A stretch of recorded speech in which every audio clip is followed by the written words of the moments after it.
The Velthari had ruled the galaxy for 10,000 years. Their ships were massive things, built to show power and strength. Each vessel gleamed with bright lights and hummed with loud engines that could be heard across the void of space. When the Velthari moved through the stars, everyone knew they were coming. That was the point. Fear was their weapon, and they used it well. Admiral Korath stood on the command deck of his flagship, the Divine Thunder. It was a vessel 2 kilometers long, covered in golden metal and blazing with energy signatures that lit up every scanner within a dozen light years. He looked at the holographic display before him with 6 eyes that showed nothing but contempt. "The Terrans have refused our demands again," his second officer reported. "They say they will not surrender their outer colonies." Korath made a sound of disgust. "These humans are new to the stars. They have been a spacefaring species for less than 300 years. How dare they refuse us?" The Velthari had encountered humans 50 years ago. At first, they seemed like nothing special. Soft bodies, weak compared to most species, no natural weapons. They came from a small world on the edge of the galaxy, a place called Earth. The Velthari had expected them to bow down like all the others.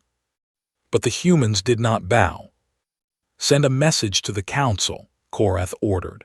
"Tell them we are moving to teach the Terrans their place. We will burn their colonies until they learn to kneel." The fleet of 60 warships began to move. They were loud and bright, announcing their presence to the universe. This was how war was done. This was how it had always been done. On a small space station near the border of Terran space, a young Velthari officer named Sethri watched the fleet depart. He had been assigned to this outpost as punishment for questioning his superiors. Now he sat alone, monitoring the sensors and wondering what the humans would do. He had studied the Terrans more than most. He had read their history, learned about their wars, their hunters, their predators. Something about them troubled him, though he could not say what. The sensors showed the fleet moving away, their energy signatures blazing like 60 suns.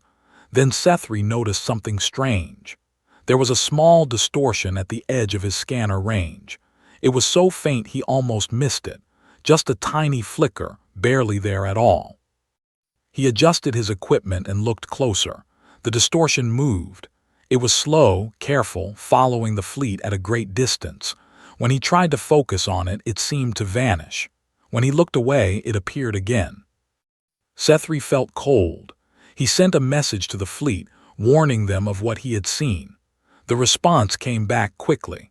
Admiral Korath told him to stop wasting their time with sensor ghosts and do his job properly. The young officer sat back and watched the distortion continue to follow the fleet.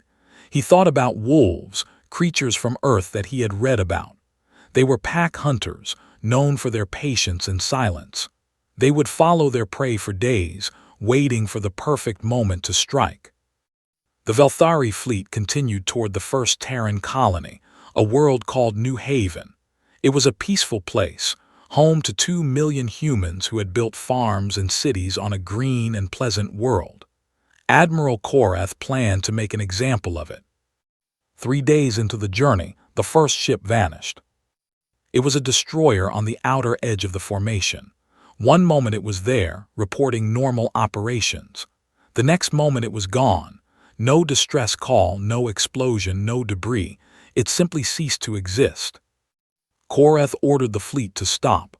Ships spread out, searching for any sign of what had happened. They found nothing. The destroyer had vanished as if it had never been. "Perhaps a reactor failure," one of his officers suggested. "Complete containment breach would explain the lack of debris."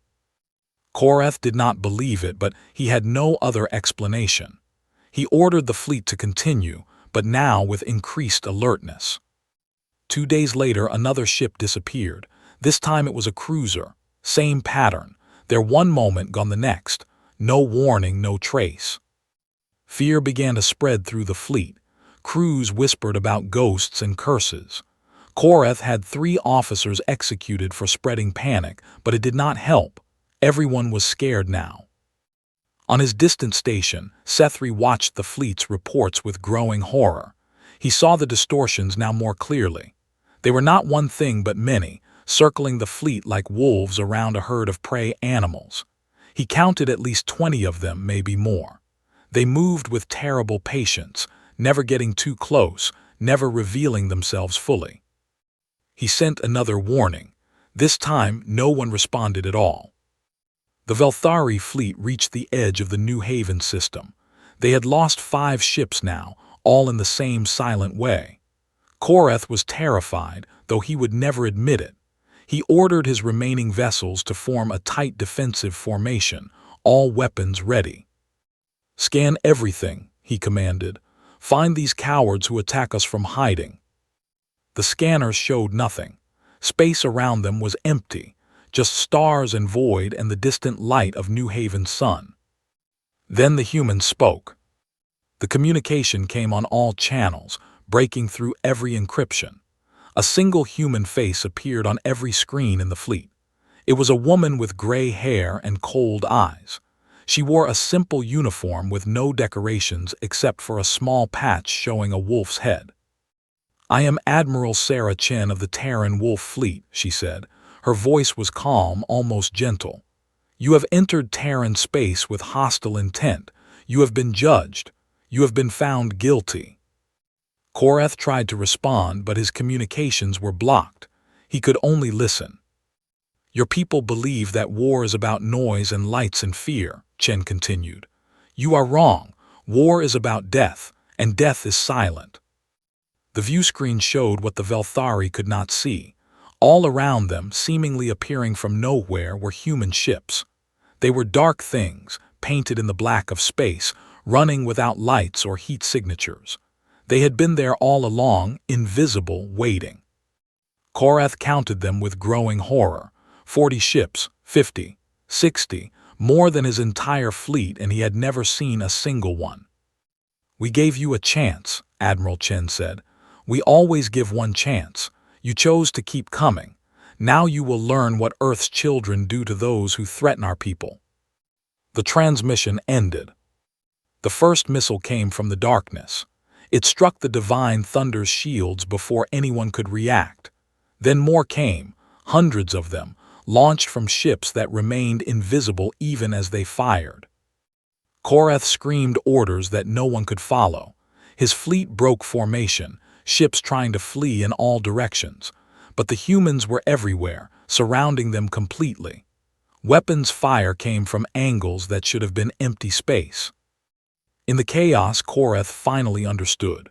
The Terrans had been there the entire time. From the moment his fleet left Velthari space, the humans had been watching, following, waiting. They had picked off ships one by one, silent as ghosts, patient as death. The Divine Thunder shook as its shields failed. Koreth saw a human ship finally become visible, rising up from below his vessel like a nightmare made real. It was sleek and dark and terrible, and painted on its hull was the image of a wolf. The last thing Koreth saw was the flash of weapons fire. On his station, Sethri watched the battle end. It had lasted less than an hour. The entire Velthari fleet, 60 of their mightiest warships, had been destroyed. Not a single human vessel was lost. He sat in the darkness and trembled. Then, slowly, he began to write a report. Someone needed to warn the council. Someone needed to make them understand. The Terrans were not like other species. They did not fight with noise and lights. They were hunters, predators of the oldest kind. They moved through space like wolves through forests, silent and deadly. And they had just shown the galaxy what that meant. The Council of 12 Species met in the Grand Chamber on Velthar Prime. This room had stood for 8,000 years, a symbol of Velthari power and the alliance they had built to rule the galaxy. Today, it was filled with fear. Representative Morthak, the eldest of the Velthari Council members, stood before the holographic display showing the aftermath of Admiral Koreth's fleet. 60 ships reduced to nothing. 60 crews, over 100,000 Velthari, gone in less than an hour. "This cannot stand," Morthak said, his 6 eyes burning with fury. "The Terrans have committed an act of war.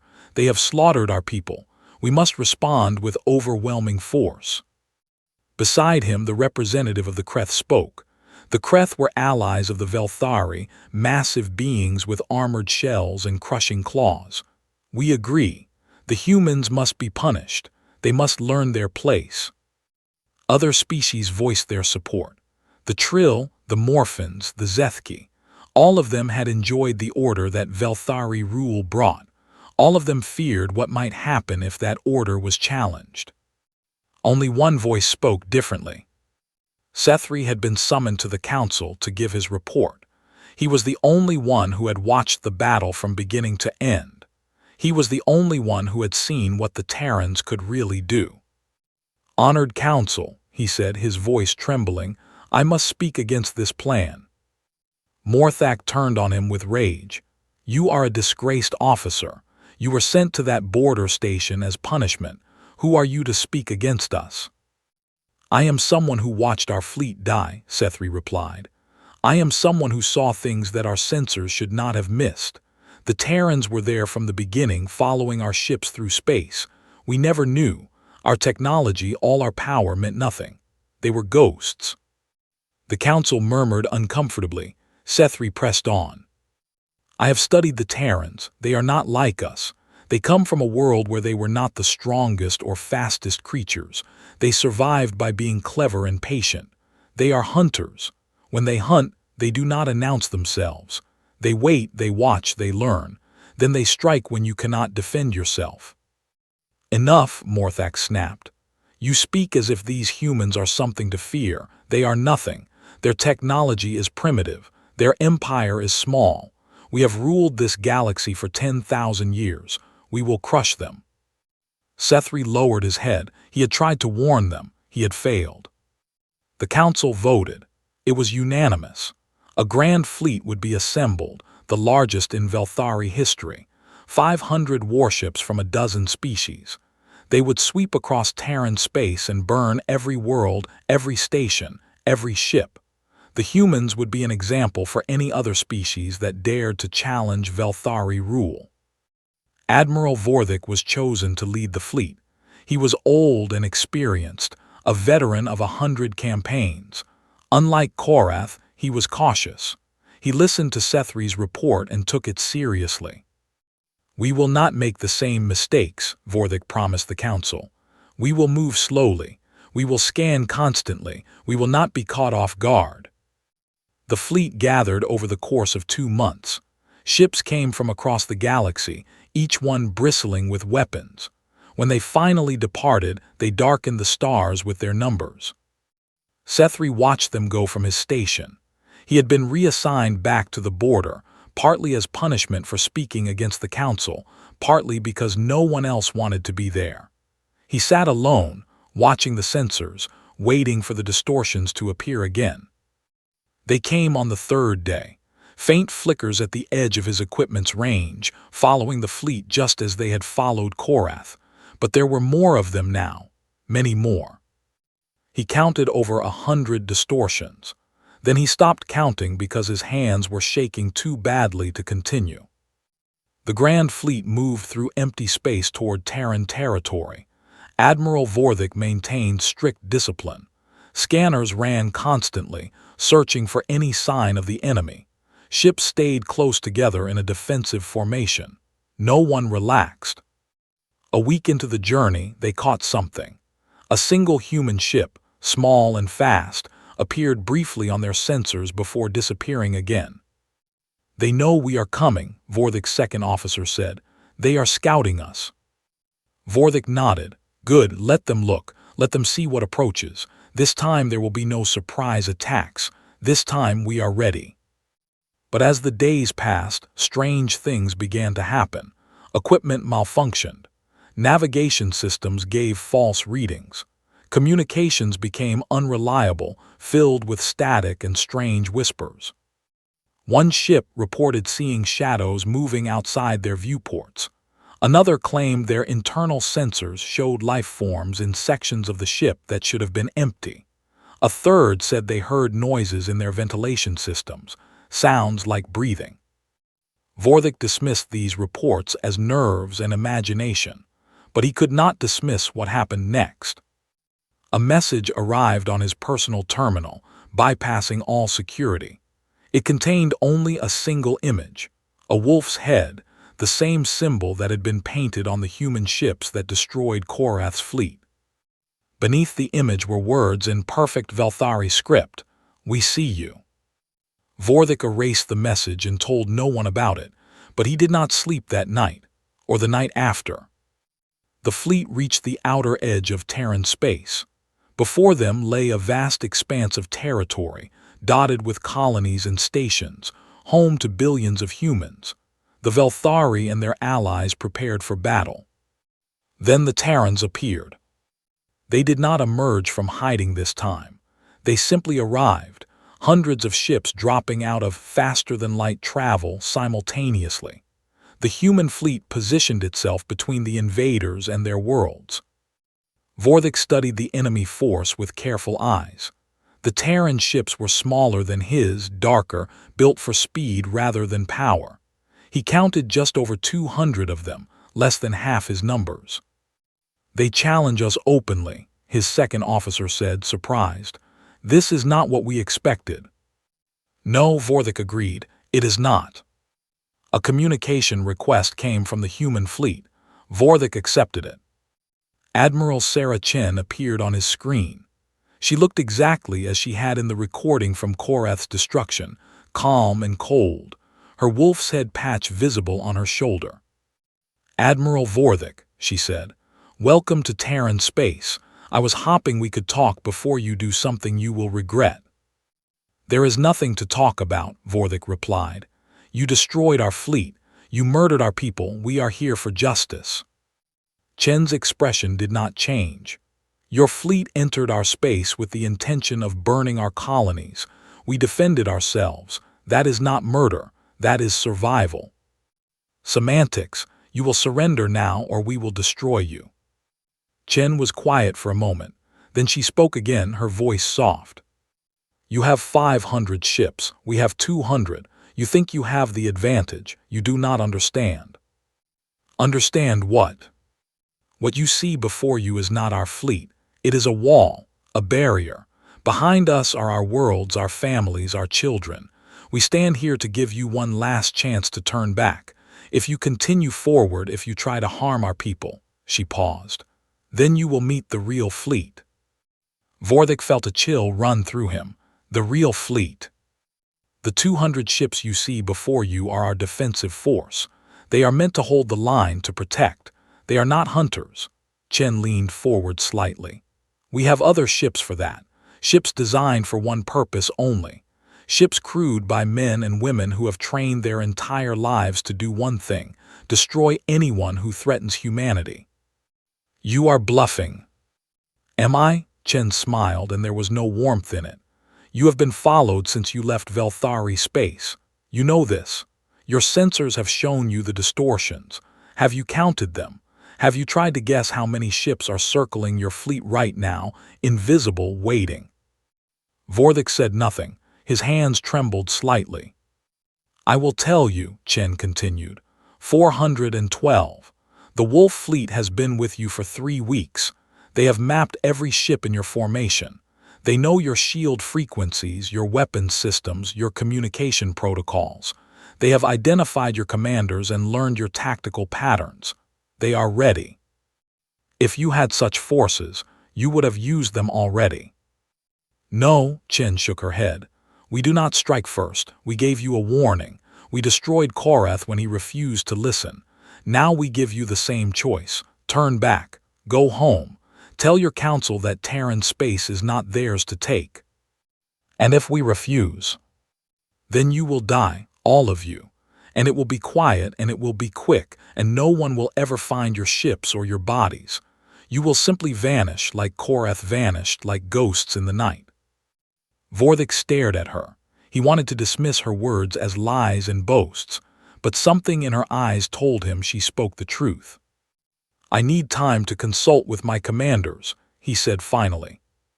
Chen nodded. You have 1 hour, choose wisely. The transmission ended. Vorthik sat alone on his command deck, surrounded by the largest fleet ever assembled, and felt more vulnerable than he had ever felt in his long life. 1 hour, one choice. The fate of empires hung in the balance.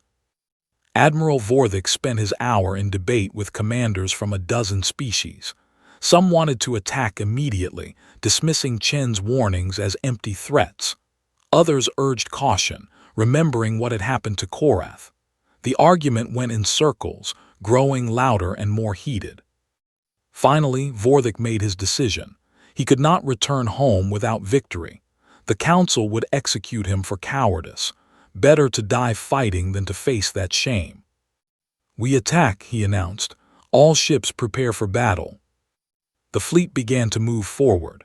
500 vessels advanced toward the Terran defensive line, weapons charging, shields at full power. Admiral Chen watched them come. Her expression did not change. "They have chosen," she said quietly. Then she gave an order. Behind the Terran defensive line, space seemed to fold in on itself. One moment there was nothing but empty void and distant stars. The next moment there were ships, hundreds of them. They appeared as if from nowhere, materializing like nightmares made real. Vorthik watched in horror as the sensor readings climbed. 200 ships became 300, then 400, then 500. The human vessels kept appearing, spreading out in a vast circle around his fleet. "Impossible," his second officer whispered. "Where were they hiding?" No one answered. There was no answer. The Terran wolf fleet had been there all along, cloaked in darkness and silence, waiting for this moment. Chen's voice came over the communications again. "Last chance, Admiral. You can still order your fleet to retreat." Vorthik looked at the tactical display. His 500 ships were now surrounded by more than 600 human vessels. The numbers meant nothing anymore. The Terrans had already proven they could destroy his fleet easily. They were just making a point now. "We cannot retreat," Vorthik said, his voice hollow. "The Council would never accept it." "Then I am sorry," Chen replied. "Truly I am. We do not enjoy killing, but we will do what we must to protect our people." The transmission ended. What followed was not a battle, it was a harvest. The Terran ships moved with terrible coordination, each vessel knowing exactly where to strike. Missiles came from every direction, overwhelming shields that had been designed to handle attacks from one angle, not 20. Human weapons seemed to find every weakness, every gap in armor. The Allied fleet tried to fight back. They fired blindly into space, hopping to hit something. But the Terran ships were too fast, too quiet. They appeared just long enough to attack, then vanished again into the darkness. Ships died by the dozens. The Kreth heavy cruisers, supposedly the most powerful vessels in the galaxy, lasted less than 10 minutes. The Trill carriers never even got their fighters launched. The Morphin destroyers were hunted down one by one, picked off like animals fleeing from predators. Vorthik watched his fleet die around him. He gave orders that no one could follow. He called for reinforcements that would never come. The Divine Thunder II, the successor to Korath's flagship, shook with each new impact. In the chaos, he noticed something strange. The Terran ships were not destroying everything. They were targeting weapons systems and engines, disabling rather than killing when they could. Some vessels were left drifting, crippled but intact. Chen's voice came again, cutting through the noise of battle. "Admiral Vorthik, your ship has been spared for now. You have a choice. Surrender and we will let your surviving crews live. Keep fighting and everyone dies." Vorthik looked at the display. Less than half his fleet remained, and that number was falling by the minute. The Terrans had not lost a single ship. He made his choice. "All vessels cease fire, we surrender." The weapons went silent. The Terran ships pulled back slightly, still surrounding the survivors but no longer attacking. In the space around them floated the wreckage of what had been the greatest military force in the galaxy. Vorthik stood on his crippled bridge and waited for whatever would come next. A shuttle arrived an hour later, small and dark, bearing the wolf's head symbol. Admiral Chen herself came aboard, accompanied by a squad of Terran soldiers in black armor. She walked onto the bridge and looked around at the damage. Then she turned to Vorthik. "You made the right choice," she said. "Too late, but better than nothing." "What happens now?" Vorthik asked. "Your surviving ships will be escorted to a holding area. Your crews will be treated well. We do not torture prisoners or abuse those who have surrendered." Chen paused. "You will send a message to your council. You will tell them what happened here. You will make them understand that any further attacks on Terran space will be met with the same response." "They will not listen. The council is proud. They will never accept this humiliation." "Then they will die." Chen's voice was flat, final. "We did not start this war, Admiral. We did not seek it, but we will finish it if we must. We have tried peace. We have offered warnings. If your people insist on forcing us to destroy them, we will do so. And it will be the same as today, silent and swift and without mercy." Vorthik shook his head slowly. How can you do this? We have ruled the galaxy for 10,000 years. We have conquered 100 species. How can you defeat us so easily?" Chen was quiet for a long moment. Then she spoke, her voice softer now. "We are humans. We come from a world where everything tried to kill us. The weather tried to kill us. The animals tried to kill us. The diseases tried to kill us. Even the planet itself tried to kill us with earthquakes and volcanoes and floods. We survived all of it. We survived because we learned to be patient, to be quiet, to be clever." She stepped closer to him. "Your species became powerful because you were strong. You fought your way to the top and stayed there through force. We became powerful because we were weak. We could not outfight our predators, so we learned to outweight them, to outthink them. We learned that the greatest hunters are not the loudest or the biggest. They are the ones you never see coming." "Wolves," Vorthik said quietly. Chen nodded. "Yes, wolves, pack hunters, patient, intelligent, deadly.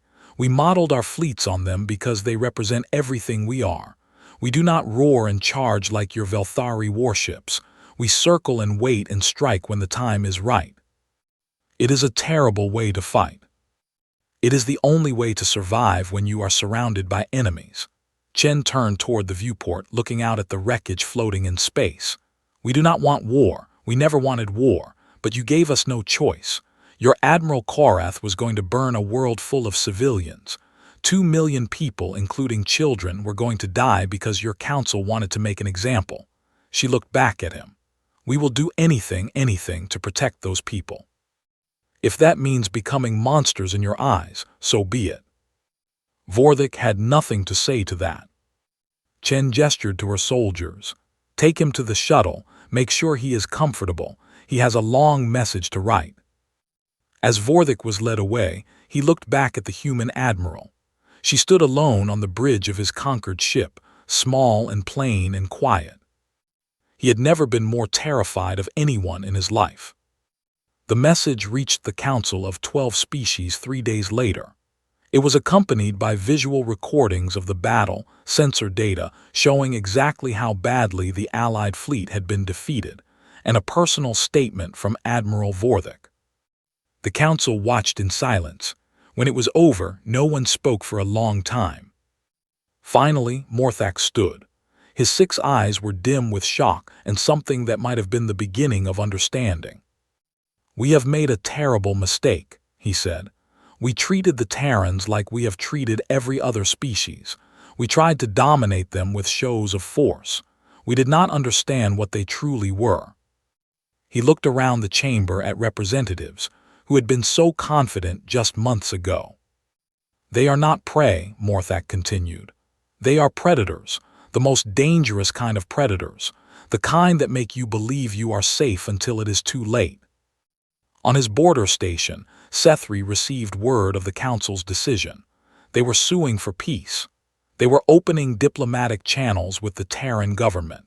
They were admitting that their 10,000 years of dominance might finally be coming to an end. He sat back in his chair and let out a breath he felt he had been holding for months. Outside his viewport, space was empty and silent, but he knew better now. He knew that silence did not mean safety. He knew that darkness could hide anything. Somewhere out there, the wolf ships waited, watching, patient. They would always be watching. 5 years passed after the Battle of New Haven, as the Terrans called it. 5 years of fragile peace, careful diplomacy, and slow change. The Council of 12 Species had not dissolved, but its power had weakened. The Velthari no longer gave orders to their former subjects. Instead, they negotiated, compromised, asked rather than demanded.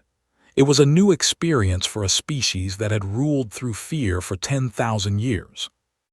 Ambassador Sethri stood on the observation deck of Station Unity, a massive structure built in neutral space between Terran territory and the old Velthari Empire. It was a symbol of the new relationship between species, a place where former enemies could meet and talk. He was no longer the disgraced officer sent to a lonely border post. His warnings had been proven right, and that earned him a strange kind of respect. Now he served as one of the Velthari representatives to humanity, trying to build understanding between two very different peoples. Beside him stood Commander Elena Vasquez, his Terran counterpart. She was young by human standards, perhaps 40 years old, with dark hair streaked with gray and eyes that had seen battle. She had served in the Wolf Fleet during the war, though she never spoke of what she had done there. "The trade agreement is almost finalized," Sethri said, reviewing the documents on his tablet. "Another month and we will have free commerce between our territories." "Good," Elena nodded. "Trade is better than war. Everyone profits." "Your Admiral Chen will be pleased." Elena smiled slightly. Admiral Chen retired 2 years ago. She has a small house on Earth now, near something called the Pacific Ocean. She spends her time fishing and gardening. That seems very peaceful for someone who commanded such destruction. That is exactly why she does it. Elena turned to face him. "You still do not understand us, Ambassador. You think we enjoy fighting. You think we built the Wolf Fleet because we wanted to kill. You are wrong." Sethri tilted his head, curious. "Then why did you build it?" "Because we had to. Because history taught us that peaceful species do not survive. Earth has been invaded, conquered, and nearly destroyed many times in our past. Not by aliens, but by ourselves. Nation against nation, tribe against tribe. We learned over thousands of years of war that the only way to have peace is to be too dangerous to attack." "Deterrence." "Exactly. The Wolf Fleet exists not to fight wars but to prevent them. We showed the Velthari what we could do, and now they will never attack us again. That was the goal. Not glory, not conquest, just safety." Sethri considered this. It was so different from how his people thought. The Velthari had built their empire through aggression, always pushing outward, always taking more. The humans had built their fleet to create a space where they would be left alone. "What would have happened," he asked quietly, "if Admiral Chen had lost that battle, if the Velthari fleet had broken through?" Elena was silent for a long moment. When she spoke, her voice was cold. "There were other plans, fallback positions, last resorts." She looked out at the stars. "We had weapons hidden throughout our territory, weapons we have never used and hope we never will. If the Velthari had reached Earth, if they had tried to burn our home—" She shook her head. "It would not have been just your fleet that died. It would have been your empire, your homeworld, everything. You would have destroyed yourselves along with us." "Yes," Elena met his eyes. "We call it the final option, mutually assured destruction. If we cannot survive, neither will our enemies. It is the ultimate expression of what we are, a species that will do anything to protect its own." Sethri felt cold. He had thought he understood the Terrans after 5 years of working with them. He was wrong. He would never truly understand beings who could contemplate such absolute destruction. "You are terrifying," he said softly. "We know." Elena's expression softened slightly. "That is why we work so hard for peace. We know what we are capable of. We know the monster that lives inside us. The only way to keep that monster locked away is to make sure no one forces us to let it out." A chime interrupted them.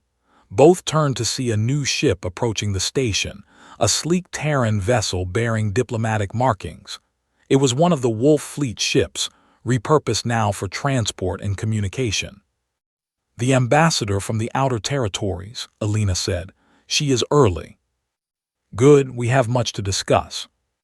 They walked together toward the meeting room, two representatives of former enemies trying to build something new. Behind them, through the viewport, the Wolf Fleet ship glided silently into dock. The meeting lasted several hours.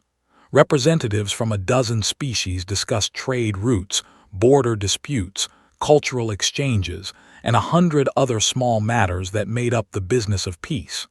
It was tedious work, but Sethri found himself grateful for it. Tedious work meant no one was dying. After the meeting ended, he returned to his quarters and began writing his daily report to the council. It was a habit he had kept from his days on the border station, documenting everything he observed about the Terrans. Today he wrote about Elena's words, about the final option, about the monster that humanity kept locked away. He ended the report with a recommendation he had made many times before. The Velthari must continue to pursue peace with humanity, not because peace was noble or good, though it was both, but because the alternative was too horrible to imagine. The Terrans were not cruel. They did not enjoy violence, but they were survivors, shaped by a world that had tried to kill them at every turn. They had learned lessons that the Velthari were only beginning to understand. The universe was not safe. It was full of dangers, seen and unseen. The species that survived were not the strongest or the loudest. They were the ones who knew when to fight and when to be still. The ones who could wait in silence, patient as death, until the moment came to strike. Like wolves, Sethri wrote, they move like wolves through forests, silent and deadly. We must never give them a reason to hunt us again. He sent the report and turned off his terminal. Outside his viewport, Station Unity continued its slow rotation, carrying representatives of species that had been enemies for millennia. Peace for now. Peace bought with blood and fear and the knowledge that somewhere out there, silent ships waited in the darkness. It would have to be enough. 20 years after the Battle of New Haven, a new threat emerged from beyond the known galaxy. They came without warning, appearing at the edge of explored space in numbers that defied imagination. Massive ships, each one the size of a small moon, emerged from what seemed to be rifts in space itself. No one knew what they were or where they came from. The few ships that tried to communicate received no response. The few ships that tried to scan them never reported back. The invaders, soon called the Devourers because of what they did to every world in their path, swept through the outer territories like fire through dry grass. Colony after colony fell silent.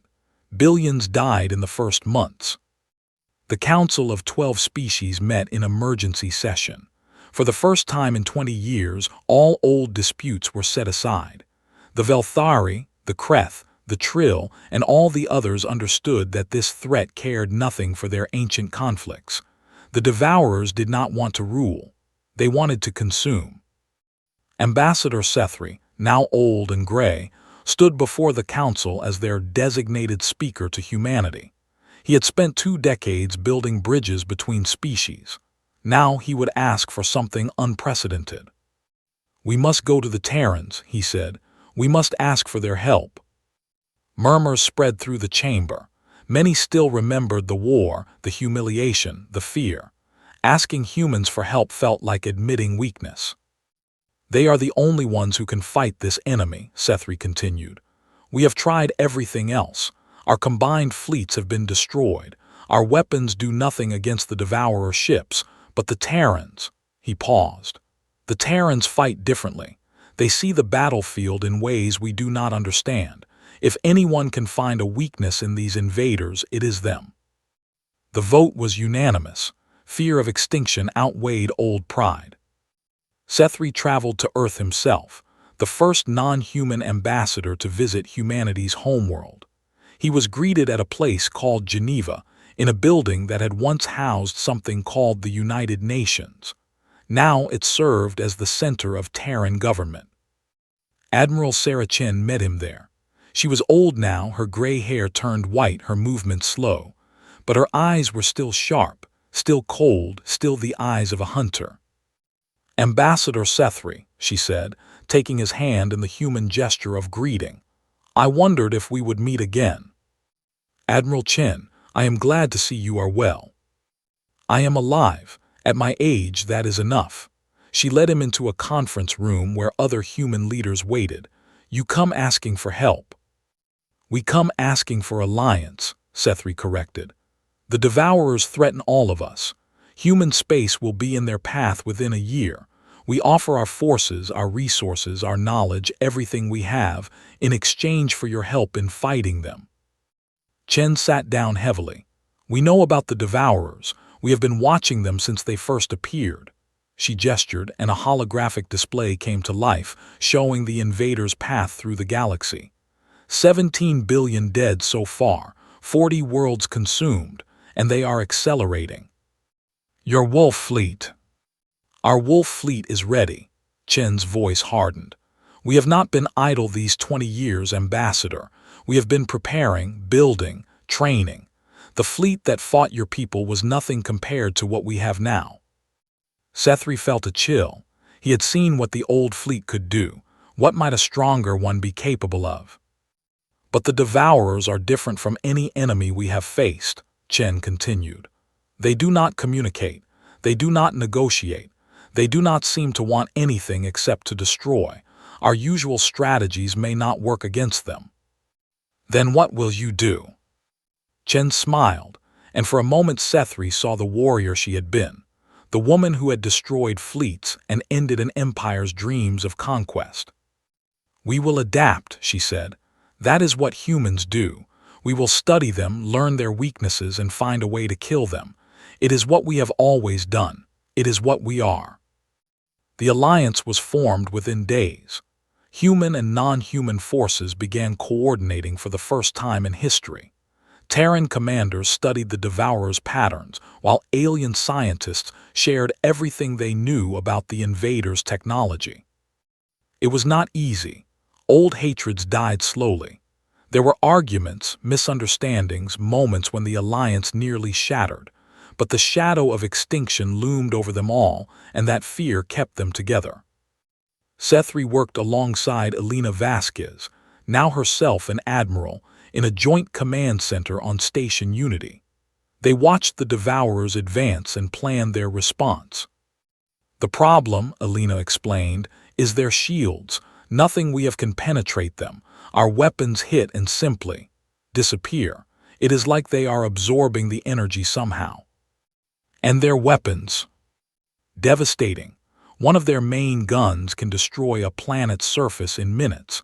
They have already done it to several worlds that tried to resist." "Then how can we fight them?" Elena pulled up a new display. It showed a recording from a Terran probe, one of the few to get close to a Devourer ship and survive. The massive vessel filled the screen, dark and terrible, covered in strange organic patterns. "Watch this," Elena said. In the recording, a small Terran ship appeared, one of the Wolf Fleet scouts. It was barely visible against the blackness of space. It moved slowly, carefully, approaching the Devourer vessel from below. "The Devourer's sensors are powerful, but they seem to focus on large energy signatures," Elena explained. "Ships like ours, running silent, appear almost invisible to them." The scout reached the surface of the Devourer ship and attached itself. For several minutes, nothing happened. Then, suddenly, a small explosion rippled across the alien vessel's hull. "We cannot break their shields from outside," Elena said, but we can get inside them, plant charges directly against their hull. The explosions are small, but enough of them in the right places. You will destroy them from within. Yes, it will be slow, it will be dangerous, many crews will die, but it is the only way. Alina turned off the display. The Wolf fleet has been training for this for months. We have over 1,000 ships ready to begin the first wave of attacks. 1,000 ships against those monsters. 1,000 wolves. Alina's eyes were hard. That is how we hunt, not with overwhelming force but with patience and precision. We will circle them, probe them, find their weaknesses. We will pick them apart piece by piece until there is nothing left. Sethri thought of the old HFY War, when human ships had surrounded his people's fleet and destroyed it in silence. He thought of the fear he had felt then, the awe at facing predators unlike anything his species had ever known. Now those predators were on his side. The thought was both comforting and terrifying. "What can we do to help?" he asked. "Keep the Devourer's attention. Your fleets, what remains of them, can engage the enemy openly. Draw their fire, make them focus on you. While they are distracted, we will do what we do best. Use us as bait." Yes, Alina did not apologize or soften the word. It is not a glamorous role. Many will die, but it is necessary. Sethri nodded slowly. 20 years ago, such a request would have enraged the HFY. They would have refused to serve as distractions for human tactics. Now, with extinction breathing down their necks, pride seemed like a small thing. "We will do it," he said, "for survival." Alina clasped his shoulder in a gesture of respect. For survival, together. The battle began 3 months later, near a system called Terminus, the last barrier before human space. The combined fleet of the Council species assembled there, 3,000 ships facing a devourer armada of 50 vessels. The numbers seemed almost laughable, but the devourer ships were each the size of small moons, packed with weapons that could crack planets open.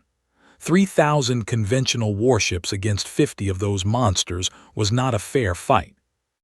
That was where the wolves came in. Admiral Elena Vasquez commanded the operation from a station hidden in the shadow of a gas giant. She watched the tactical display, seeing both fleets as patterns of light and color. "The Council fleet is engaging," her aide reported. "The Devourers are responding." "Good, tell them to hold the line as long as possible. Keep the enemy focused on them." On the display, the Council ships swarmed around the Devourer vessels, firing everything they had. The alien shields absorbed it all, just as expected. But the Devourers fired back, their weapons carving through shields and armor like they were nothing. Ships began to die. Velthari cruisers, Kreth battleships, vessels from a dozen species, torn apart by weapons beyond anything they could match. But they held the line. They kept the Devourer's attention. "Wolf fleet begin approach," Elena ordered. From the darkness around the battlefield, human ships emerged. They were invisible to the Devourer's sensors, running silent, moving slow. 1,000 vessels, each carrying crews who knew they might not return. They crept toward the enemy like shadows, slipping between the massive alien ships, finding blind spots and gaps in their attention. The Devourers never noticed. They were too focused on the battle before them, too confident in their shields and weapons. The first wolf ship reached its target and attached to the alien hull. Then another. Then a dozen more. All across the battlefield, human vessels were latching onto Devourer ships like parasites. "Charges planted," reports came in, "ready to detonate." "Wait," Elena said. "We need them all in place." Minutes passed. The Council fleet was dying, but they refused to retreat. They understood what was happening, what their sacrifice would mean. They held the line. "All charges ready." Elena took a deep breath. "Detonate." Across the battlefield, 1,000 explosions bloomed against the hulls of Devourer ships. They were small, almost invisible against the massive alien vessels, but they were inside the shields. The first Devourer ship shuddered. Then its hull cracked open, venting atmosphere and fire. It began to drift, power systems failing, weapons going dark. A second ship followed, then a third, then more, the chain of destruction spreading through the enemy fleet. The Devourers tried to respond, but they were not prepared for enemies they could not see, attacks they could not block. Their mighty vessels, unstoppable against conventional weapons, were suddenly vulnerable. By the time the battle ended, 40 of the 50 Devourer ships had been destroyed or crippled. The remaining 10 fled, retreating back through the rift they had come from. The cost was high. Half the Council fleet was gone. A third of the Wolf fleet would never return, but the Devourers had been stopped. For the first time, they had been defeated. On Station Unity, Sethri watched the victory reports come in. He wept, for joy and sorrow mixed together. So many dead, but so many more saved. Admiral Chen sent a message from Earth. She was too old to fight now, but she had watched the battle from her home by the Pacific Ocean. "We are human," she said. "We are wolves, and now the galaxy knows what that means." Sethri read the message and understood. Humanity would never rule the galaxy the way the Velthari had tried to. They did not want to, but they would protect it in their own silent, deadly way. The wolves had found a pack, and together they would face whatever darkness came. 1 year later, the last Devourer ship was destroyed. The rifts closed, sealed by human technology that no one else understood. The threat was over. The Council of 12 Species met for the last time in its old form. They voted to dissolve the ancient alliance and replace it with something new, the United Galactic Assembly, where all species would have an equal voice. Ambassador Sethri gave the closing speech. "We have learned much in these past years," he said. "We have learned that strength is not about size or noise or fear. We have learned that the greatest warriors are those who fight only when they must, and who win by being smarter, not stronger." He looked at the human representatives in the chamber. "We called them wolves. We meant it as a warning, a reminder of their danger. But I have come to understand that wolves are not just predators. They are pack animals. They protect their own. They work together." He spread his hands to encompass the entire assembly. "Now we are all part of the pack. We hunt together. We protect each other. And we move through the universe like wolves through forests, silent and deadly, ready for whatever comes." The assembly erupted in applause, human and non-human voices mixing together in celebration and hope. Outside in the darkness between stars, the Wolf fleet maintained its eternal patrol, watching, waiting. "Ready,"